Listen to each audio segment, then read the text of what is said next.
Early on in the program, it was around 2002, a mathematician at the University of California heard what we were doing and offered to carry out a 125,000 patient study, that's 2.5 years throughput for my department, to see whether integrating the ACE questions into our 10-page medical history questionnaire that everyone filled out at home before they came in had any discernible effect.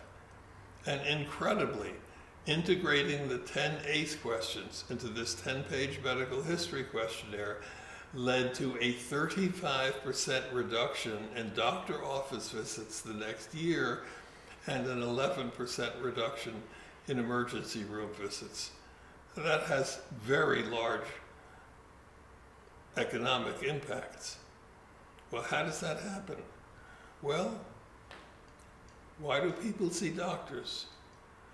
Well, typically because they're worried about something. They're worried about some symptom that they're having and want to have that explored to make sure it's not something serious, etc. In the course of that, if you have the ACE questions integrated in your information base, then we would say to patients, I see on the questionnaire that, can you tell me how that's affected you later in your life? And that worked remarkably well. It enabled patients to tell us about unspeakable events, childhood sexual abuse being the most common one, but hardly the only one.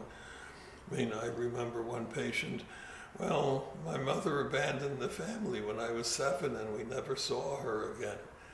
My father committed suicide when I was 12. My brother raped me when I was 14, etc.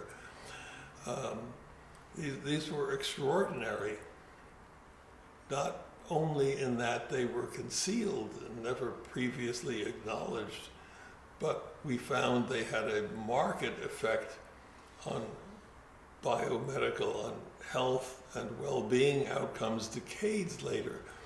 The higher the number of categories, not events, but categories of events, the higher the number of categories of adverse childhood experiences, the stronger the relationship to outcomes like cancer, obesity, heavy smoking, alcoholism, premature death, etc. It was really quite extraordinary.